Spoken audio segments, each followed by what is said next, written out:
మీరు కొత్తగా business start చేయాలనుకుంటున్నారా? మార్చ్ 16, 17న హైటెక్స్ లో ఫ్రాన్సెస్ ఇండియా బిగ్గెస్ట్ ఫ్రో ఎక్స్పో. నమస్తే డాక్టర్ గారు. నమస్తే. ఒక మెయిల్ అండి, తనకి ఒక 15 days లో మ్యారేజ్ అంట.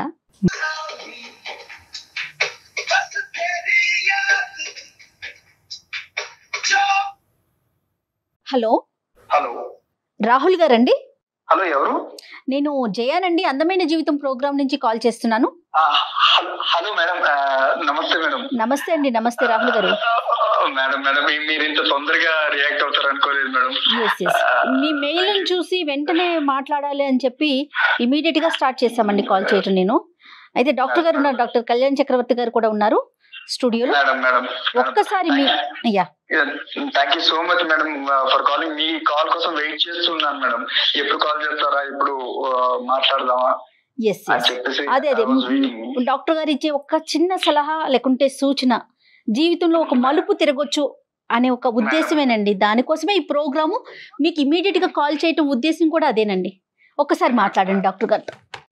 నమస్తే సార్. నమస్తే నాన్న, చెప్పినాను ఏంటి సమస్య, మీ వయసు ఎంత, మీరు ఎక్కడి నుంచి మాట్లాడుతున్నారు?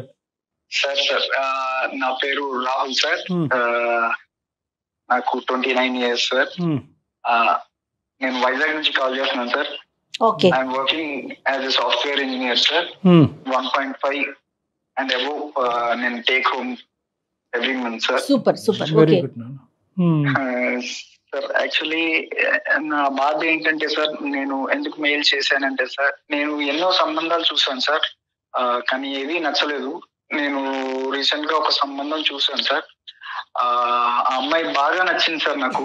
చాలా చాలా అంటే చాలా బాగా నచ్చింది. మంచి బ్రాడ్ మైండెడ్ మంచి అమ్మాయి. తనతో మాట్లాడిన తర్వాత ఆ పెళ్లి చూపుల్లో నాకు తెలిసింది సార్.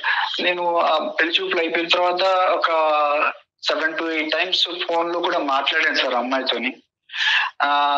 ఇంకా మా నాన్నతో చెప్పాను, నాన్న నాకు ఎలాంటి కట్నం వద్దు మనకి, నాకు అమ్మాయి చాలా బాగా నచ్చింది, ఈ అమ్మాయినే చేసుకుంటాను నేను అని చెప్పేసి అంటే, ఇంకా మా అమ్మ నాన్న వాళ్ళు చాలా సంతోషంగా ఫీల్ అయ్యారు సార్. ఫీల్ అయ్యి ఓకే అక్కడికి వీడు పెళ్లికైతే ఒప్పుకున్నాడు కదా అని చెప్పేసి వాళ్ళు డిసైడ్ అయ్యి చాలా అరేంజ్మెంట్స్ చేసుకున్నాం సార్. అంటే అన్ని వచ్చిన సంబంధమేనా రాహుల్ ఇది? అవును మేడం. మొత్తం అన్ని అరేంజ్ చేసుకున్నాం మేడం. మ్యారేజ్ చాలా గ్రాండ్ గా చేయాలి, అంగరంగ వైభవంగా చేయాలి అన్న ఇదితోని అరేంజ్ చేసుకున్నాం మేడం. అరేంజ్ చేసుకున్న పెళ్లి కార్డులు కూడా అన్ని కొట్టించేసాం మేడం. కొట్టించేసిన తర్వాత సడన్ గా ఏమైందో, నాకు ఈ మ్యారేజ్ వద్దు అని చెప్పేసి క్యాన్సిల్ చేసేయండి అని చెప్పేసి అన్నదండి. దేనికో అర్థం కాలేదు మేడం, ఎందుకు ఇలాగ అన్నదో అర్థం కాలేదు. ఇంకా వాళ్ళ నాన్నగారిని అడిగాను, అంకుల్ ప్రాబ్లం ఏంటి, అసలు కాజ్ ఏంటి, నా వల్ల ఏమైనా తప్పు జరిగిందా, నేనేమైనా తప్పు చేశానా? నేను తనతోని మాట్లాడిన 7-8 సార్లు కూడా ఫోన్ లో పద్ధతిగానే మాట్లాడాను. దెన్ వై షీ రిజెక్టెడ్ మీ. అమ్మాయితో మాట్లాడారా మీరు? మళ్ళీ ఎందుకు రిజెక్ట్ చేసింది ఏంటని మాట్లాడదామని ట్రై చేస్తుంటే నా కాల్ లిఫ్ట్ చేయట్లేదు మేడం, నా కాల్ కట్ చేస్తుంది. ఫ్యూ క్వశ్చన్స్ రావాలి. ఒకటి, ఆ అమ్మాయిలో ఏం నచ్చింది రావాలి నీకు అంత ఇదిగా? అంటే చూడటానికి అందంగా ఉంటుందా, చదువా, లేదంటే డిసిప్లినా, ఏంటి, ఏం నచ్చింది మీకు? ఏం చూస్తున్నారు మీరు? ఒక అమ్మాయిలో ఏం చూసేవారు పెళ్లికి ముందు? ఆ అమ్మాయి మాట్లాడే విధానం బాగుండాలి. అమ్మాయి నాకు అందంగా తెల్లగా ఇది అన్నది కాదు సార్, ఆ అమ్మాయి ఎంత పద్ధతిగా ఉన్నది అన్నది నాకు కావాలి.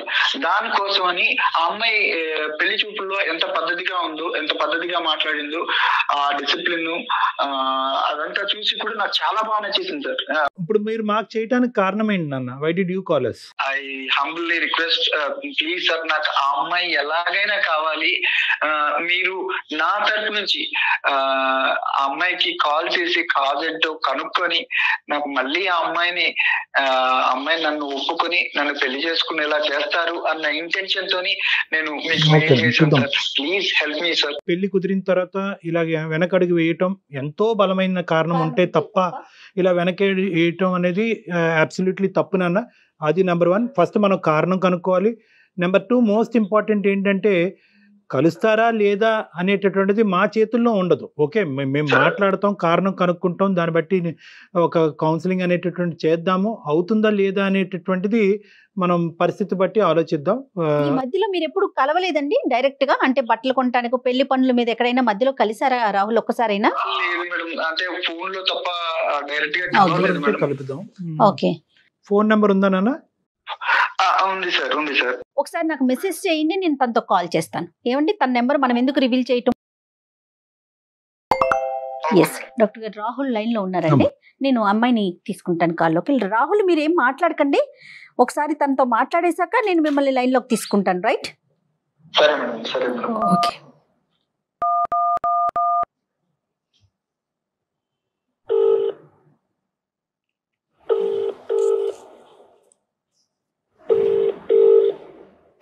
హలో హలో హలో, నేను సుమన్ టీవీ నుంచి మాట్లాడుతున్నానండి, అందమైన జీవితం ప్రోగ్రామ్ నుంచి. మీతో కొంచెం, నాతో పాటు డాక్టర్ కళ్యాణ్ చక్రవర్తి గారు కూడా ఉన్నారు. ఓకే. ఒక చిన్న విషయం మీద మీతో మాట్లాడదామని కాల్ చేశాను. మీరు పర్మిషన్ ఇస్తే మాట్లాడతామండి. తప్పకుండా అండి. రైట్ డాక్టర్ గారు. అమ్మ నందిని, సారీ అమ్మా, మీరు మాకు మీకు చెప్పకుండా మేము ఇలాగా సర్ప్రైజింగ్గా మీకు కాల్ చేయడానికి ప్రధానమైన కారణం ఒక సెన్సిటివ్ ఇష్యూ గురించి డిస్కస్ చేయడానికి. మాకు రాహుల్ అనే అబ్బాయి ఫోన్ చేశాడమ్మా, మెయిల్ చేశాడు, మేము కాల్ బ్యాక్ చేశాము. ఈ మధ్యన మీకు మ్యారేజ్ కుదిరిందంట, తర్వాత అనుకున్నటువంటి అనివార్య కారణాల వల్ల మ్యారేజ్ క్యాన్సిల్ చేసుకోవాల్సినటువంటి పరిస్థితి ఏర్పడిందంట. ప్రధానంగా కారణం తెలుసుకోవాలని అనుకుంటున్నాడు. పెద్దలను అడిగినా కూడా కారణం తెలియనటువంటి కారణం, అప్పటి వరకు మాట్లాడినటువంటి అమ్మాయి ఎందుకు ఇలాగా యూటర్న్ తీసుకుంది అనేది తెలుసుకోవాలని అనుకుంటున్నాడు. ఒక్కసారి మనం రాహుల్కి ఫోన్ కలుపుదాం అమ్మా, ఇఫ్ యూ డోంట్ మైండ్. ఒక విషయానికి దానికి తగినట్టుగా దానికి మంచో చెడో ఒక కారణం తెలిసిపోతే అవతల వ్యక్తులు కూడా కొంత కూల్ గా ఉంటారేమో అని అనిపించింది నందిని గారు. మీరేమంటారు చెప్పండి, పూర్తిగా మీదే నిర్ణయం అండి. నేను అతనితో మాట్లాడే ముందు కాసేపు మీతో మాట్లాడచ్చా అండి? డెఫినెట్లీ, చెప్పండి. యా, అతను పెళ్లి చూపులకి రావటం, నాతో మాట్లాడటం అంతా జరిగిందండి. బట్ ఈ ప్రాసెస్ లో పెళ్లి చూపులు జరుగుతున్న ఒక ఆడపిల్ల తన ఇంటికి వస్తున్న ఒక అబ్బాయి గురించి ఏ మాత్రం నాలెడ్జ్ ఉండదు.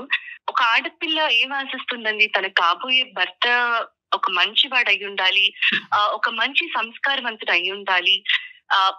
తల్లిదండ్రుల దగ్గర పెరిగిన ఆడపిల్ల కాబోయే భర్త గురించి ఎన్నో ఆశలు పెట్టుకొని ఉంటుందండి. ఇప్పుడు దాకా ఉండదు ఒక ఎత్తు అయితే, పెళ్లి తర్వాత రాబోయే జీవితం గురించి ఏ ఆడపిల్ల అయినా ఎన్ని కలలు కంటుందండి.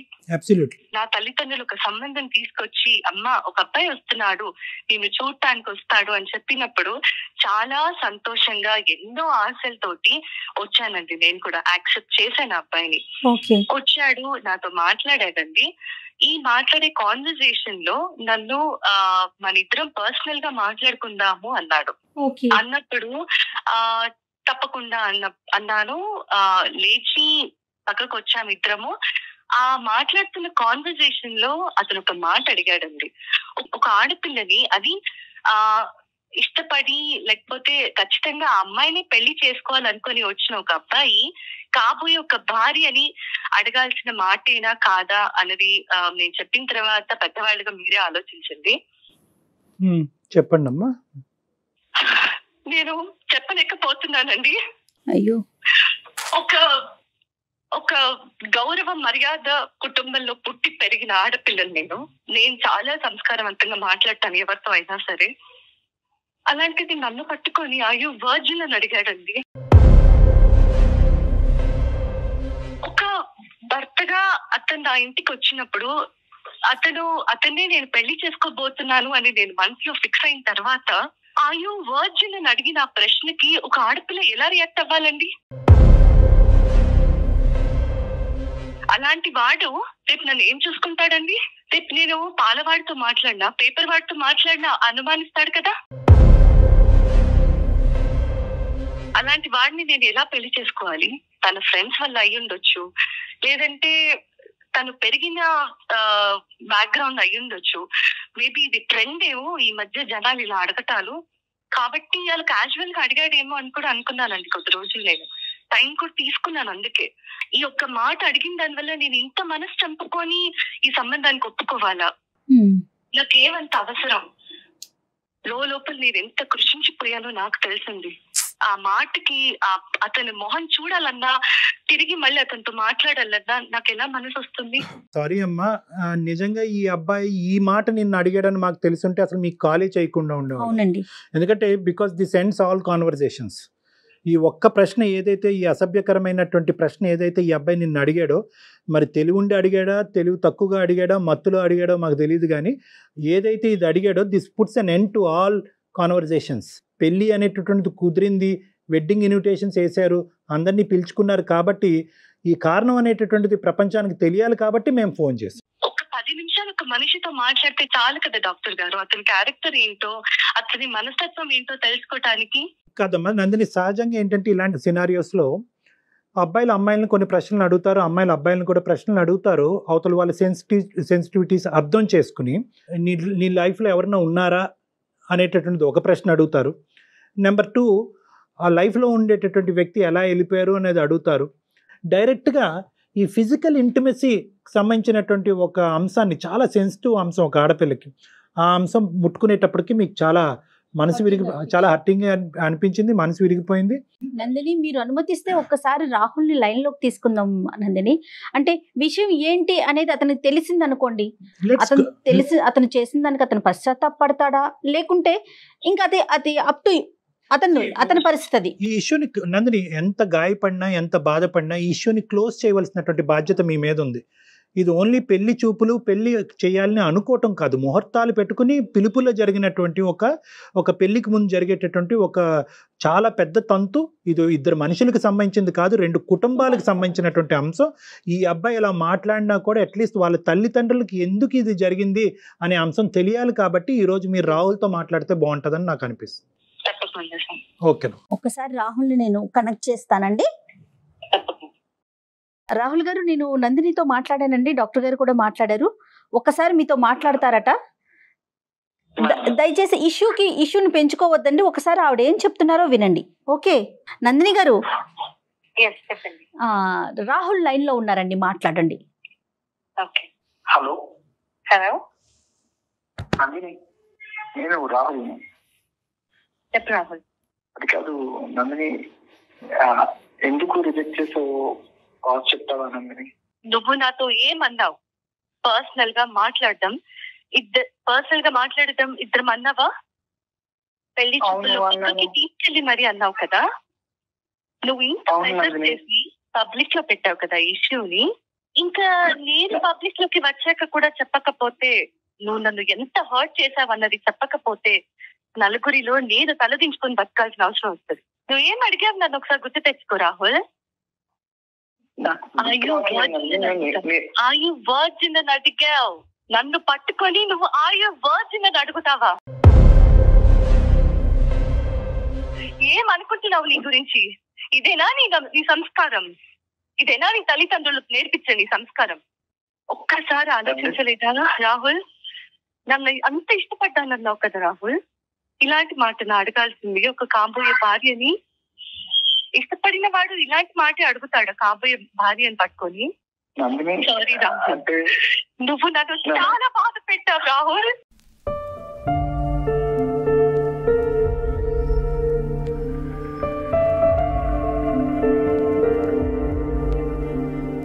నేను ఎంతో పెయిన్ తీసుకున్నాను రాహుల్. నేను ఎప్పటికీ క్షమించుకోలేను. నేను ఈ మాట నీతో నాకు నీతో మాట్లాడటం ఇష్టం లేకపోయినా బయట పెట్టాల్సిన అవసరం వచ్చింది కాబట్టి, ఇంకా మీదటైనా ఇంకొకరితో మాట్లాడే ముందు కనీసం ఆలోచించి మాట్లాడతావని మాత్రమే చెప్తున్నాను రాహుల్. నందిని, నేను నిన్ను కావాలని అడగలేదు నందిని, అదేదో బై మిస్టేక్ గా. రాహుల్, ఒక్కటే ఆలోచించుకో, అది ఆడపిల్ల అయినా మగపిల్లాడైనా సరే, ఒక మనిషితో మాట్లాడేటప్పుడు అది ఫ్రెండ్ అవ్వని, భార్య అవ్వని, తల్లి అవ్వని, చెల్లెలవ్వని, ఒక ఆడపిల్లతో మాట్లాడే ముందు నోట్లోంచి ఒక్కో పదం బయటకు వచ్చేటప్పుడు 1కి 10 సార్లు ఆలోచించి మాట్లాడాలి రాహుల్. నువ్వు నన్ను ఇష్టపడ్డానంటే నా ఇంటికి నా తల్లిదండ్రులు నీ ఫ్యామిలీ అందరినీ పెళ్లి చూపులకి పిలిచారు.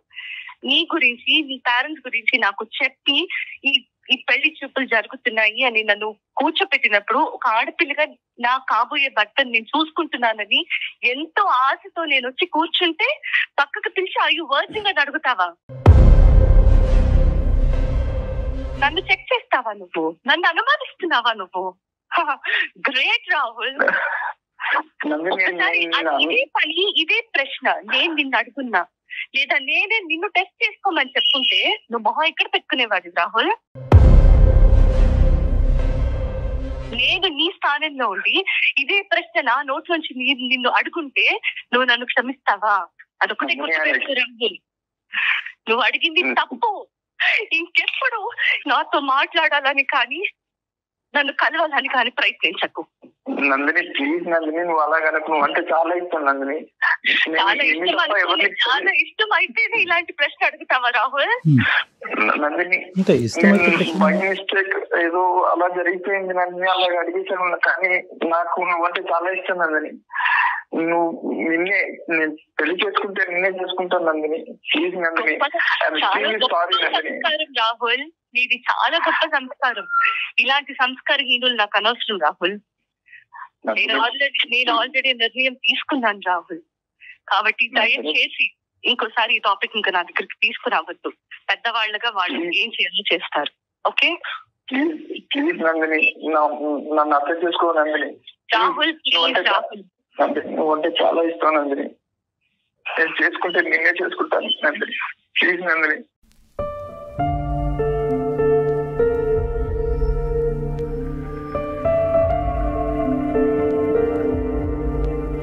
నందిని మాట్లాడు నందిని. Sorry doctor, emotional. నా వల్ల తప్పు జరిగిపోయిందండి. అంటే నేనేదో బై మిస్టేక్, నేను కావాలని నందిని నేను అనుమానం పడలేదు, లేకపోతే నన్ను అలా అడగలేదు. బై మిస్టేక్ గా వచ్చేసింది. కానీ నేను చేసిన తప్పే డాక్టర్ గారు. కానీ పెళ్ళంటే చేసుకుంటే నందిని నేను చేసుకుంటాను డాక్టర్ గారు. పోష్ కల్చర్ని ఎక్కడెక్కడ పెట్టుకోవాలో అక్కడ పెట్టుకోవట్లేదు. అనవసరమైన ప్లేసెస్లో ఆ కల్చర్ని మనం అడాప్ట్ చేసేసుకోవటం అసలు మన కల్చర్ అండి ఇలా మాట్లాడటం అనేది. రాహుల్, ఇప్పుడు ఏదో చేసేసేయండి, ఆ అమ్మాయిని నన్ను కలిపేయండి, this is not the issue ఇక్కడ. రాహుల్, ఒక మాట అనే ముందు మీ మదర్తో కానీ మీ సిస్టర్తో కానీ ఎంత పద్ధతిగా మాట్లాడతావో అదే పద్ధతితో కాబోయేటటువంటి భార్యని తన సెన్సిటివిటీస్ ఆలోచించి మాట్లాడటం అనేది చాలా ఇంపార్టెంట్. ఈరోజు బహుశా నందిని అక్కడ ఉంది కాబట్టి కొంతమంది అమ్మాయిలు ఉంటారు, వాళ్ళని ఇంకో పద్ధతిలో అర్థం చేసుకుంటారు. ఓకే, నా క్యారెక్టర్ గురించి అడుగుతున్నాడు కాబట్టి నీ క్యారెక్టర్ ఏంటి అని అడగచ్చు. కానీ నందిని ఆ స్థాయి అమ్మాయి కాదు. ఆ అమ్మాయి యొక్క సెన్సిటివిటీస్ నువ్వు అర్థం చేసుకోవాల్సినటువంటి అవసరం ఉంది, నెంబర్ 1. నెంబర్ 2 ఏంటంటే, ఈరోజు ఒక మాటే కదండి, మాటను నేను వెనక్కి తీసేసుకుంటాను, నన్ను క్షమించండి అన్ను అనేటటువంటి పద్ధతి ఏదైతే ఉందో అన్యాక్సెప్టబుల్ టు నందిని. మీరు చేయాల్సిందంతా చేసేసారు, అడగకూడని ప్రశ్నలు అడిగేశారు, మళ్ళీ తనే కావాలంటే ఎలా సాధ్యమవుతుంది? ఆ అమ్మాయి ఈరోజు పబ్లిక్లోకి వెళ్ళి ఈరోజు నేను ఈ అబ్బాయిని వదిలేయటానికి ఈ అబ్బాయి నోట్లోంచి ఈ మాట వచ్చింది అనేటటువంటి మాట ఆ అమ్మాయి బయటికి చెప్పలేదు. మేము అడగ్గా ఈరోజు మాకు చెప్పింది, బాధపడుతూ ఏడుస్తూ. ఎందుకు?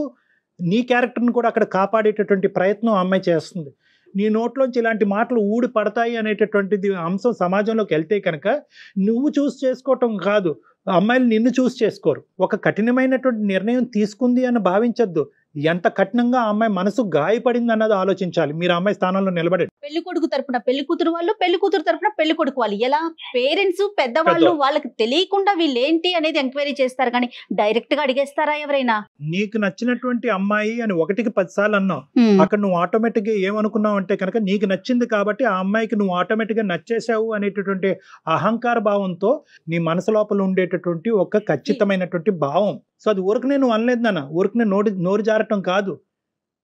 నీకేంటంటే ఇంత చక్కటి అమ్మాయి, ఇంత అందమైనటువంటి అమ్మాయి బహుశా నాకు కాకుండా వేరే వాళ్ళతో ఏమన్నా ఒక స్నేహపూరితంగా ఉందా అనేటటువంటి ఒక ఆలోచన నేను లోపల పిండేయటం వల్ల పెళ్లికి ముందు ఈ టోన్తో వచ్చింది, పెళ్లి తర్వాత ఏ టోన్తో ఏ యాక్షన్తో వస్తుంది అనేటటువంటి ఆలోచనతో ఆ అమ్మాయి ముందు జాగ్రత్త చర్యగా బయటపడింది. 4 రోజుల ముందు క్యాన్సిల్ చేసుకుంది తను. ఒక పెళ్లి కుదిరిన తర్వాత ఈ సంఘటన జరిగింది అన్నది ఒక్కటే ఒక ప్రధానమైనటువంటి బాధ. రెండోది ఏంటంటే ఇక్కడ కేవలం మాట అన్న నువ్వు ఒక్కడవే కాదు, నీ కుటుంబ సభ్యులందరూ కూడా సమాధానం చెప్పుకుని బాధపడేటటువంటి పరిస్థితి వస్తుంది. రేపొద్దున ఇంకో సంబంధం వచ్చినా కూడా అది ఎటువంటి పరిస్థితుల్లో ఎలాంటి సంబంధం వస్తుంది అనేటటువంటి ప్రశ్న అందరి మనసులో ఉంటుంది. మాకు సారీ ఎందుకు నాన్న? నీ జీవితానికి నువ్వు సారీ చెప్పుకోవాలి, నీ జీవితానికి నువ్వు చేసుకున్న పనికి నువ్వు సారీ చెప్పుకోవాలి. Anyway whatever it is, you have learned a lesson. ఒక అమ్మాయి యొక్క సున్నితమైన మనస్తత్వం గురించి నేర్చుకున్నావు. Move on and try to see another girl. మళ్ళీ ఇంకో అమ్మాయిని చూడండి, పెళ్లి చూపులు కానివ్వండి. మీరు మంచి పొజిషన్లో ఉన్నారు, మీ మనస్తత్వం మనసు కూడా మంచిదే అని నాకు అనిపిస్తుంది. You go ahead and try to see for better alliances నాన్న. అండ్ వన్ మోర్ థింగ్ ఏంటంటే ప్రతి అమ్మాయికి కూడా మనసు ఉంటుందండి, మాట్లాడేటప్పుడు చాలా జాగ్రత్తగా మాట్లాడండి. Madam sorry madam, extremely sorry. కానీ ఈ ఇష్యూని ఇంతటితో వదిలేసేయండి రాహుల్. అమ్మాయి అంటే నాకు ఇంకా వద్దండి. ఇష్టపడ్డారు, అభిమానించారు, భార్య కింద చేసుకోవాలి అని అనుకున్నారు. ఒక పొరపాటు పనుల వల్ల ఆ ఇష్టం కాస్త ఇప్పుడు దూరం అయింది, అంతే. ఇంక అక్కడితో వదిలేసేయండి. ఇంకా నాకు ఇష్టం, ఇందాక అమ్మాయి ఒక వార్నింగ్ ఇచ్చింది మీకు, ఇంక ఇక్కడితో వదిలేసాయి. నాకు కమ్యూనికేట్ చేయటం కానీ, సంప్రదించటం కానీ, నెగోషియేట్ చేయటం కానీ చెయ్యొద్దు. ఆ మాటకి నా మనసు గాయపడింది, దీన్ని ఇక్కడితో వదిలేసాయి అని చెప్పింది కాబట్టి అట్లీస్ట్ ఈ మాట కన్నా ఆ అమ్మాయి గౌరవం ఇవ్వండి, రెస్పెక్ట్ ఇవ్వండి. Sir I am seriously apologize sir. Okay ఈ ఇష్యూ ఇంతటితో వదిలేసేయండి Rahul. Okay, console yourself Rahul, console yourself. మిమ్మల్ని మీరు కంట్రోల్ చేసుకోండి, మూవ్ ఫార్వర్డ్ ఇన్ లైఫ్. ఇలాంటి సంఘటనలు జరుగుతూనే ఉంటాయి జీవితంలో. మళ్ళీ బెటర్ అవకాశాలు, బెటర్ ఆపర్చునిటీస్ రావాలి అని కోరుకోవాలి. వచ్చినప్పుడు మాత్రం కొద్ది జాగ్రత్తగా వ్యవహరించాలన్నది మాత్రం గుర్తుపెట్టుకోండి. రైట్ రాహుల్. నందిని ఉన్నారా మీరు లైన్ లో?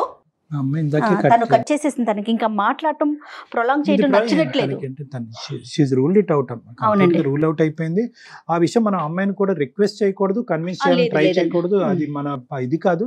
ఎందుకంటే ఇంకోటి ఏదో జరిగి హర్ట్ అవుతే అది వేరే విషయం. ఏదో కట్న కానుకలో పెళ్లి చేసేటటువంటి విధానాలు, పద్ధతుల గురించి అంటే అది వేరే విషయం.